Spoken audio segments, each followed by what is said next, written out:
not even past 24 hours since Matt Piscatella was on Christopher Drink's show, and he said that the way to win is by taking your games to other platforms.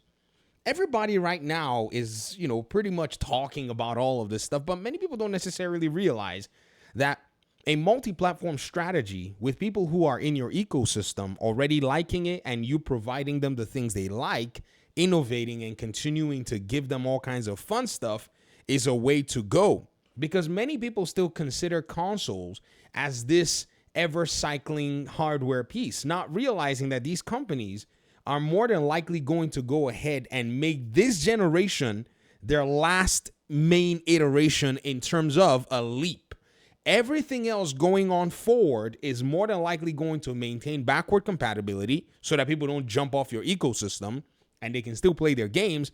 And newer consoles are going to be sold based on what the ecosystem has and innovations in terms of the hardware and being able to grant you specifics that the old hardware can't grant you. They're not going to easily let go of the previous hardware that they've already sold. Why? How do we know this? Xbox did it and stayed sustainable by holding on to the Xbox One consoles. I strongly believe that PlayStation has no other choice than to do so because the market is waning. What's even crazy is the multi-platform shift has now brought a huge piece of the conversation full circle. Hazard Gaming Dragon of Dojima. Man, I don't know how you found this thing, but man, has it caused a huge ruckus in the conversation. A role opened up, a senior manager, multi-platform and account management. This is a role within Sony's own coffers. If you Google it, paste it into your browser, you will see that PlayStation is actually the one that's, putting this job out there, and on their own official PlayStation job posting under careers.playstation.com, you get to see it. What is the conversation looking like in regard to this? Hazard Gaming put some of the quotes from there. I got some shout outs from some community members. And at the end of the day, it's very interesting that this is something very strange. This person said, you need to get that blue check mark to get paid, Hazardor. He said, unlike many others, my gaming news profile was never made to profit or earn. Sure, me and a couple of other small accounts put a lot of effort every day, so maybe in the future, people can support me as they like, and I will do it until the day I walk away, so I appreciate it. Check this out. This person says, multi-platform will make devs make more money and hopefully less layoffs. Yes, I was going to read this post, but I was like, Some of you were probably like, oh, that's not what your mouse was on. Relax. There's no need for us to start talking. We need to see if they're going to respond. They will be the first for the major gaming platforms to cease operations as soon as people realize you no longer need their console for anything. Relax. Oh boy, I'm excited for this, says this user. But wannabe console warriors are not going to enjoy this. This person says, finally moving in the right direction. We don't need consoles to compete with exclusive games. They need to be competing with features, technology, like most every other industry. This guy grabs his box of popcorn. And now everybody is asking one question. If you look at this, the implication of this is, and you see the reaction that people actually have, the reaction is they're asking, hey, where are the PlayStation talking heads? Where are those? Where are those that were saying, right, that there's no way PlayStation was going to be gearing up to move its games to other platforms? Those games are already there. They're already in other platforms. In fact, on PC, it's a no-brainer. We're no longer talking about that again. It's Xbox now. That's the next place for PlayStation to go ahead and make money. Why? Well, obviously, everybody else is making money on PlayStation, yet PlayStation is over here looking around like, hey, man, buy our box. And people are like, yo, we'll play whatever we want to play wherever we want to play. And when they buy the box, they're mostly playing a lot of these free-to-play titles anyways. So PlayStation has to now take its business more seriously. Because exclusivity is not necessarily working as intended. Now, you're going to see all kinds of stuff. People are already pulling receipts. June 13th. This is from Nib95. Between Herman's quotes on prioritizing exclusives and consoles, plus PlayStation's CEO Nishino's answers, PS execs signaled they will not pursue a multi-platform strategy like Xbox, instead stick to their existing hybrid traditional strategy and high-performance focus. Ladies and gentlemen, I told you that all of the folks that were just talking were making it seem like PlayStation was allergic to money, when in reality, PlayStation is here to actually farm good dollars. And where the dollars are in the hands of these Xbox gamers, apparently. You guys are a sleeper bank account for these big companies. When they give you something good, you reward them. Apparently, PlayStation is seeing that. Also, Xbox has realized that PlayStation is also one of those big accounts that they can go farm money from. And now they've become the biggest publisher on PlayStation. See, it's one thing for you to basically be like, okay, I own a platform and maybe third-party publishers are bringing games to my platform, but I want to go ahead and ensure that the other platform does not see the light of day, and then that platform continues to do business and now becomes the biggest publisher on your platform, extracting money from all of the work that you have done to keep them out of the market and leverage it to grow your own hardware position. Because all this while, people were talking nonsense about, oh, they get 30% without doing nothing. Bruh, 70% with doing something is still far greater than 30% without doing anything. I don't know how anybody thought that math was going to work in that regard, but it actually is a thing. Now, remember exactly what it is I told you. Everyone who has dived into the conversation for the video games and their platforms in these last few years, especially those that are known for being on podcasts, writing articles, or being, in the space in terms of comms, your words, your claims, your analyses are now going to be much more scrutinized than ever. Every single time that PlayStation diverges away from this notion that many of you have built and touted, more and more attention is going to be put on you to see if you're actually following what the market is doing. You see, all this while, you would have been safer had you followed the market or had you left room for the possibility that you could be wrong. And in my own honest opinion, if you left room for that, I think people would be a lot more understanding. But if you never did leave room and your entire premise was that there was no way PlayStation was going to follow the money, and now they're actually signaling that they do wish to follow the money, then I think there is probably a hole in your analysis, or maybe you just didn't know. I went on Nib's page, and here's what I see. A job listing at Sony seeks a role to assist the commercial strategy for PlayStation Studios titles beyond PlayStation Hardware Inc., Steam, Epic Games Store, Xbox, Nintendo, and mobile. What he's citing is this PlayStation job posting, by the way, because the posting itself, if you haven't heard yet, is supposed to support games that are outside of the PlayStation ecosystem. They're going to be doing a commercial account management, lead platform relationships across PC console ecosystems, PC and console ecosystems, Steam, Epic, Xbox, Nintendo. Now, here's what's crazy. This role seems to have already been a thing, or at least the roles that are attached to it, which this person is going to be in a position where their leadership and structure is to possibly report to and work with people who are in the multi-platform space of PlayStation's business.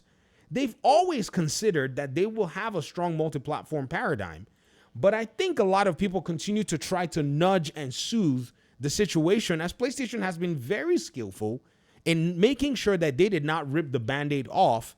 However, while the Band-Aid was still on, even while it was getting torn off bit by bit, some who were more inclined to enjoy PlayStation did not notice that at some point the Band-Aid was going to be off. There's no mention, according to Nib, of being limited to live service games, because their PlayStation games on Xbox are not relegated to live service games. Did you not know that? MLB The Show is not a live service game. It's a PlayStation game. I don't know why people kept telling me about MLB The Show, and I was like, guys, I'm not giving that game up. That game's mine. It does, however, imply a staggered, not full multi-platform day and date release strategy like Xbox is perusing. Though in this industry, things can quickly evolve.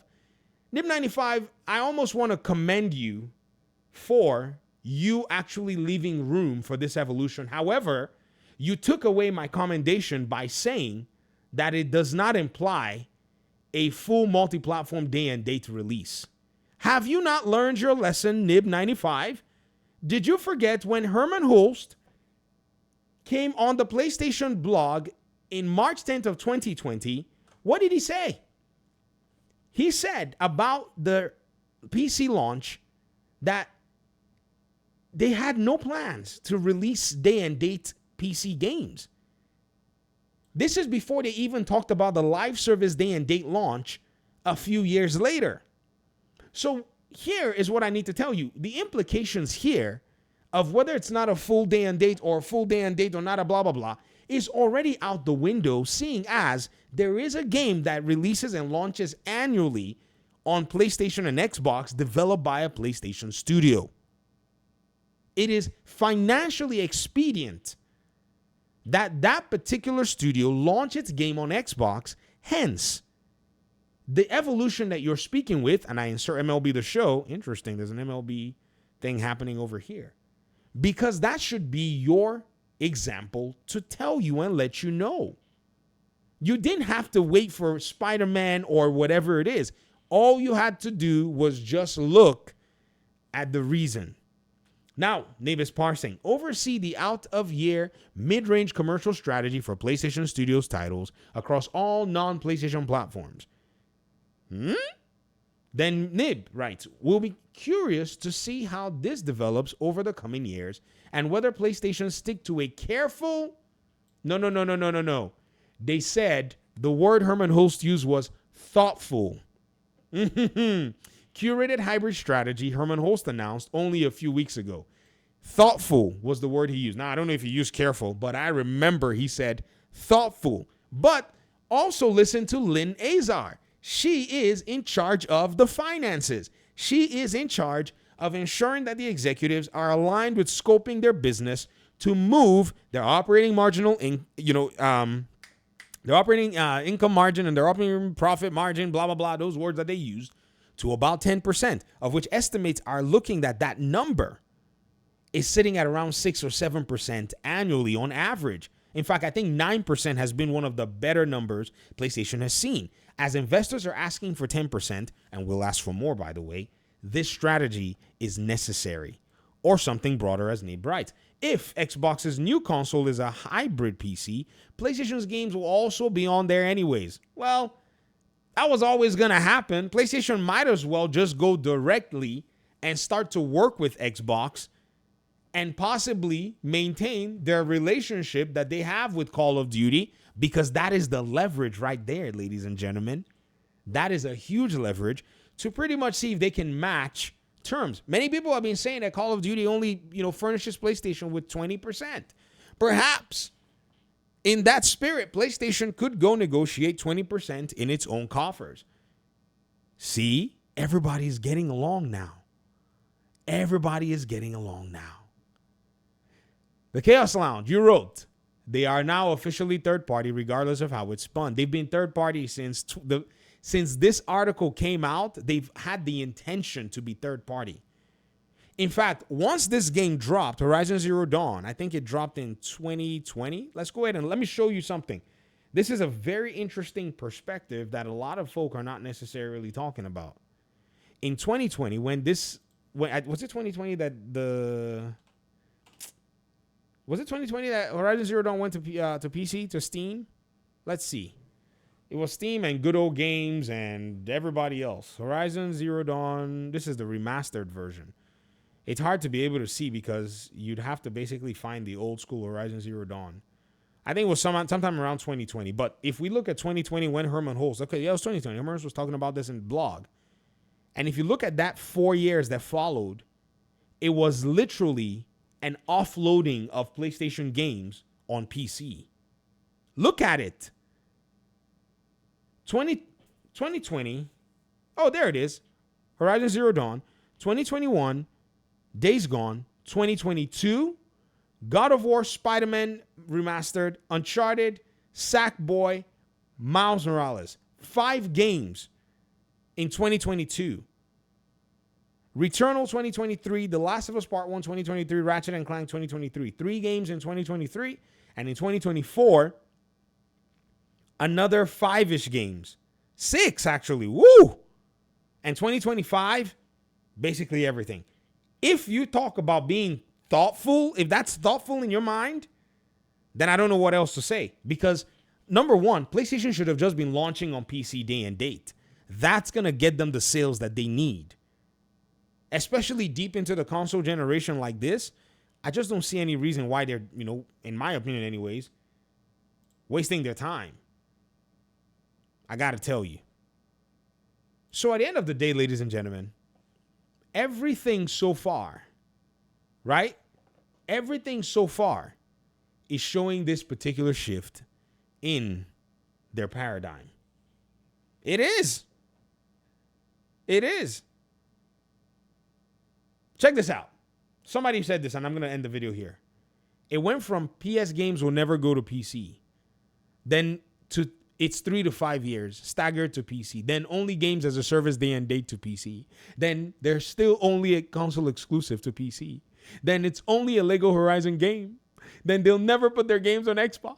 Then it went to only games as a service titles. Now it's staggered timed exclusivity. Watching another group of fans go through the stages is something else. Those of you that were laughing at Xbox, a little bit of humble pie is in order here. Choose your flavor. Peace out.